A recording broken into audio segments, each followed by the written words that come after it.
You know, the lies we tell other people, those are one thing. Most of us know when we're doing it. There's a little voice somewhere that says, "That's not quite true." And we choose to say it anyway, for whatever reason. But the lies we tell ourselves, those are something else entirely. Because the truly dangerous thing about the lies we tell ourselves is that we believe them, completely, thoroughly, for years, for decades sometimes. And I believed one particular lie for almost 50 years. I told myself I loved my job. I told myself I was passionate about my career, that the work fulfilled me, that I was one of those lucky people who found their calling and followed it faithfully. I told colleagues, I told my family, I told anyone who asked. I love what I do. And at 76 years old, sitting quietly in my garden one afternoon, I finally heard myself say it. And for the first time in 50 years, I didn't believe it. And everything that followed that moment changed me completely. My name is Arthur. I'm 76 years old, and I spent 47 years working in financial services, banking to be specific, corporate banking at a fairly senior level. And from the outside, it looked like a perfect fit. I was good at it, really good. Numbers made sense to me in a way that other things didn't. I moved up steadily, made good money, was respected in my field. And you know, being good at something and loving something are two completely different things. I confused them for nearly 5 decades. That's the core of what I want to tell you today, that competence is not the same as calling, that being good at your job is not the same as being meant for it, that you can spend an entire career, an entire life, doing something well and efficiently and successfully, and still go home every evening feeling like something essential is missing. I did, every evening, for 47 years. And I told myself that feeling was normal. I need to go back to the beginning, to understand where the lies started. I was 18 years old when I chose my path, or more accurately, when my path was chosen for me. My father was a banker. His father before him was a banker. It was simply assumed, without anyone ever sitting down and formally assuming it. It was just the atmosphere of my family, the unspoken expectation that hung in the air like weather. I was good at mathematics.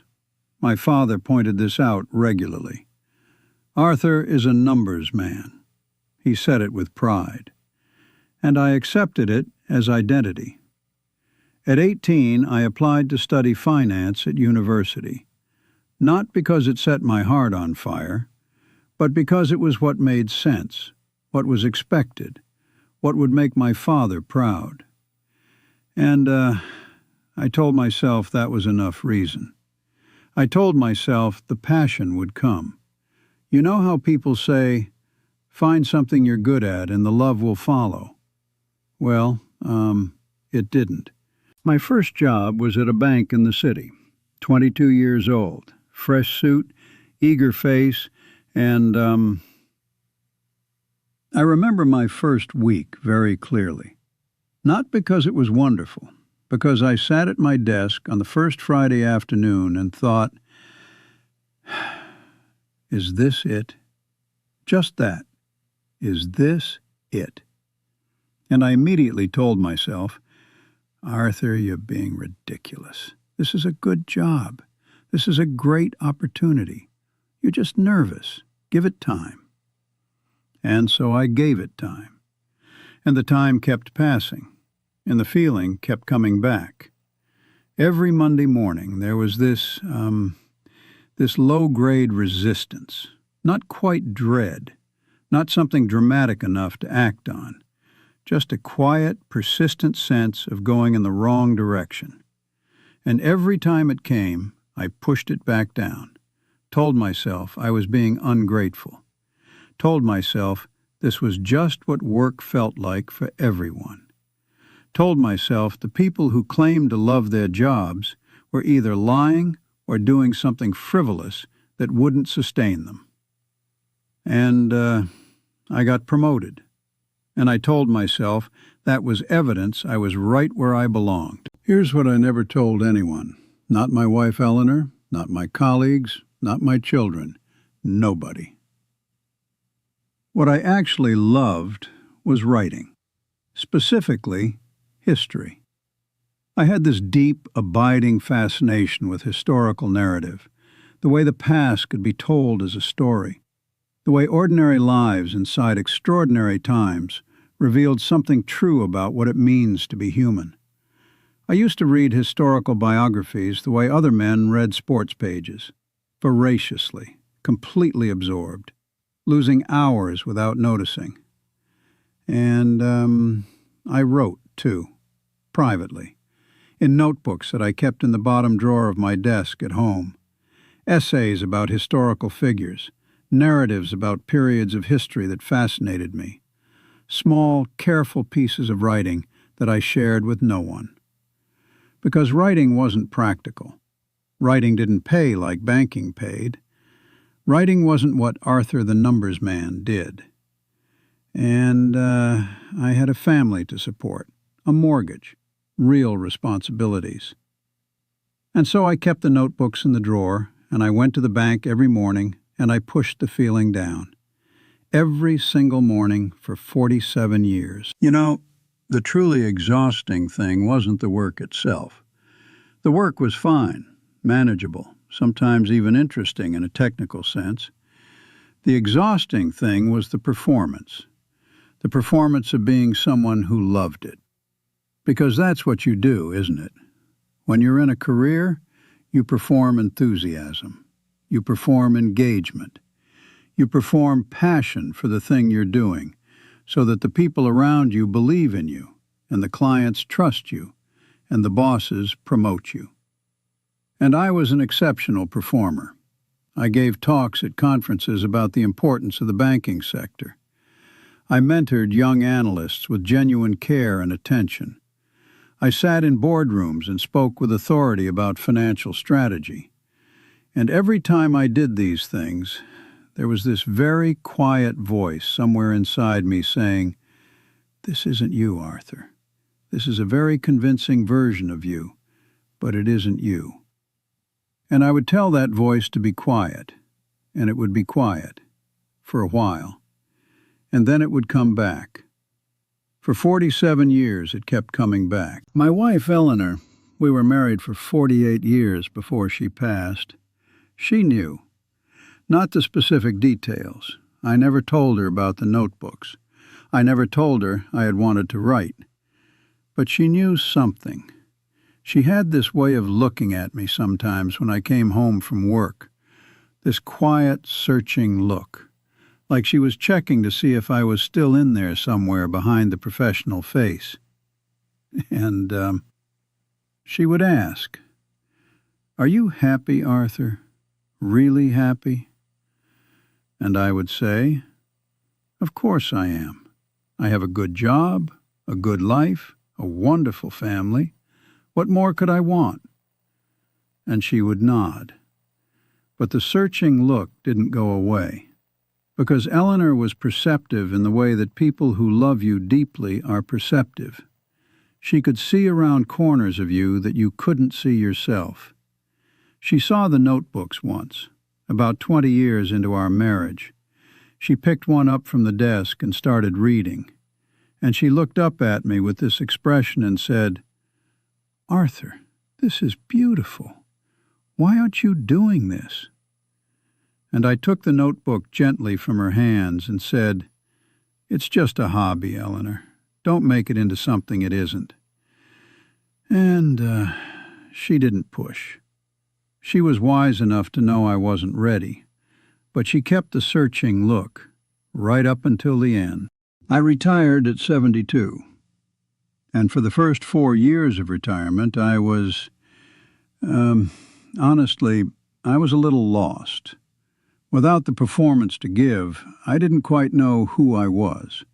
Without the title and the office and the meetings and the purpose that the career had provided, even a career I hadn't loved, I felt strangely empty, like an actor who had been playing the same role for so long that when the play finally ended, he couldn't remember what his real face looked like.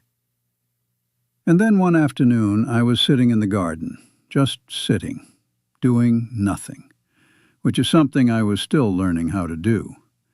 And I was watching a bird on the fence, just watching it, and it flew away. And I kept watching the place it had been. And a thought came, not dramatically, not like a lightning bolt, just quietly, the way true things often arrive. The thought was, "You never loved it, Arthur." And I waited for the automatic response, the defense, "Of course I did. I was good at it. It provided well. It was a perfectly good career." And the defense didn't come. Just silence. And in that silence, something shifted. Like a weight I had been carrying so long I had forgotten it was there, had just put itself down. And I sat in the garden for a very long time, and I let the truth just be true. I never loved it. I was good at it. I was respected for it. I built a good life through it. But I never loved it. I stayed because I was afraid. Afraid at 18 of disappointing my father. Afraid at 22 of starting over. Afraid at 30 of losing the security.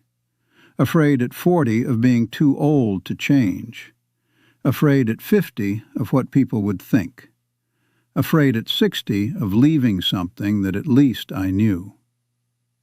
The whole time, every year, every decade, fear. Not passion, not calling, not love. Fear. After that afternoon in the garden, I went inside, and I opened the bottom drawer of my desk, and I took out the notebooks, all of them, decades worth.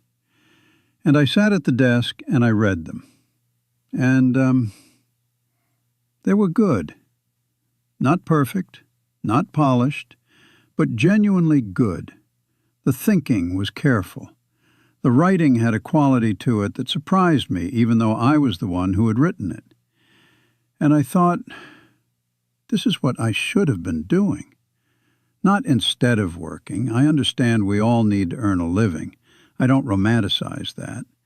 But alongside it, in the margins of it, with more courage and more honesty and less hiding, I should have been doing this.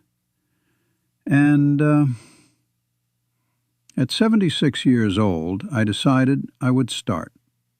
I began writing seriously, every morning, at the desk. No more hiding in the bottom drawer. I started with a piece about my grandfather, a man who had lived through extraordinary historical events and whose story I had always thought deserved to be told.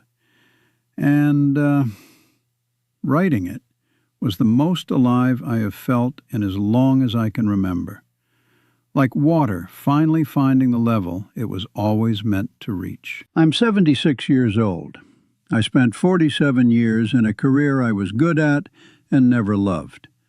And I have spent the last 4 years understanding why and what it means and what I would say to someone standing at the beginning of that same road. Here is what I know. I chose my path out of fear of disappointing my father, fear of financial insecurity, fear of being impractical, and fear kept me on that path for 47 years.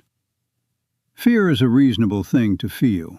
It is not a reasonable thing to let make your decisions for you. Name your fears, examine them, and then ask, Is this fear protecting me from something genuinely dangerous, or is it just protecting me from being uncomfortable?